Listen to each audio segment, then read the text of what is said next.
We all absolutely adore our dogs, right? But to really truly connect with them, we've got to learn to speak their language. So today, we're going to decode the essential clues in dog body language to help you build an even stronger, more amazing bond. I mean, think about it for a second. It seems like a simple question, but the answers can be way more complex than you'd think. Your dog is talking to you all the time, and today we're going to figure out what they're saying. By the end of our time here, you're going to have a much clearer window into your dog's world. And that understanding, that's what builds that incredible, trustworthy bond we all want. So let's get right into it. Okay, we're going to start with the most obvious communication tool a dog has, but it's also one of the most misunderstood. Of course, I'm talking about the tail. Its position, its movement, it tells a whole story. Okay, first things first, let's bust a huge myth. Not all tail wags mean a dog is happy. It is way more nuanced. For example, a slow, kind of low wag, that's actually confusion. Your dog is looking at you like, what do you want me to do? But a really rapid wag, almost like a vibration, that's your dog showing submission, saying, yep, you're the boss. Now, if you see that tail go straight up, held high, maybe even with a little tremble at the end, pay attention. That is a dog that is feeling confident, proud, and assertive. They're basically saying, I am in charge here. This one is so important to recognize. A tail tucked tightly between the legs is a universal sign of fear, pain, or just serious discomfort. They could be scared of a loud noise, another person, you name it. It's a clear signal that they need some comfort or maybe to just get out of that situation. And here's a really critical piece of advice. If you see this behavior a lot and there's no obvious reason for it, no thunderstorm, no vacuum cleaner running, it could be a sign of hidden pain. When in doubt, a trip to the vet is always the best move. All right, next up, the eyes. You know how they say the eyes are the windows to the soul? Well, it's kind of true for dogs, too. Their gaze can communicate everything from a challenge to a playful, come on, let's go. You know that intense, wide-eyed, unblinking stare? Yeah, that's your dog trying to get your attention, for sure. But it can also be a subtle challenge. It's best to respond calmly and firmly.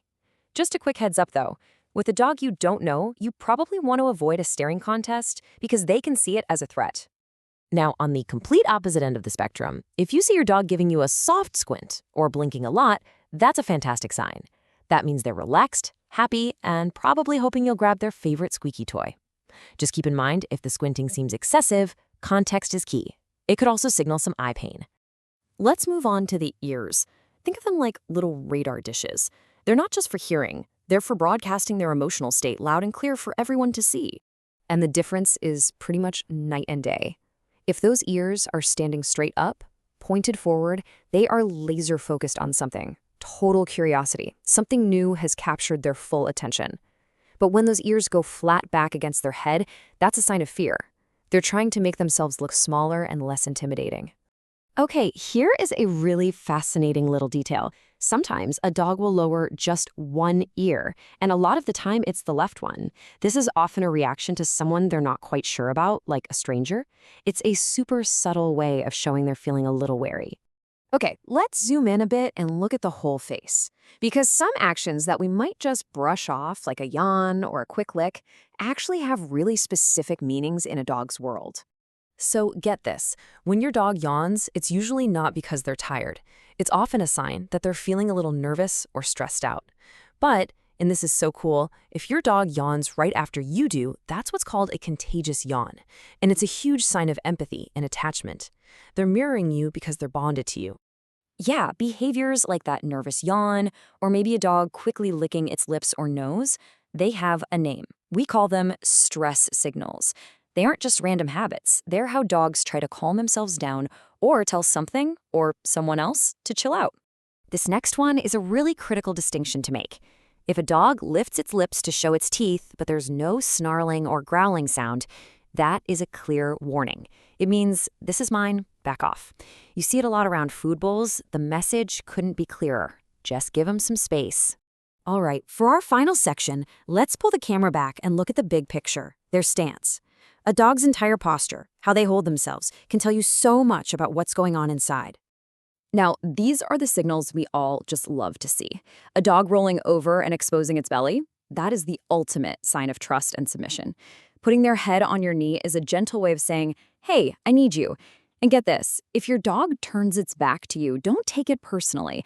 It's actually a huge compliment. It means they trust you completely to, well, have their back. So, what about when a dog puts its paw on your knee? It seems cute, right? But it can actually be a subtle test of dominance. So, instead of petting them right away, the best response is to calmly make eye contact and just gently remove their paw. It's a simple, quiet way to reinforce that you're the one in charge. And here's one last fantastic little clue. You know when your dog does that big, full-body shake, but they're not even wet? It's not random at all. That is how dogs literally shake off tension and stress. Think of it like their version of us taking a big, deep breath to reset. So, after all that, what's the key takeaway? It's pretty simple. Your dog is always communicating with you, and learning to read these signals, it's not just some fun party trick. It's absolutely essential for their happiness and for building that powerful, trusting relationship that makes having a dog one of the best things in the world. So I'll leave you with a final thought to take with you. Now that you know what to look for, pay a little closer attention today. What is the one signal, big or small, that your dog uses to talk to you every single day? Thanks for tuning in.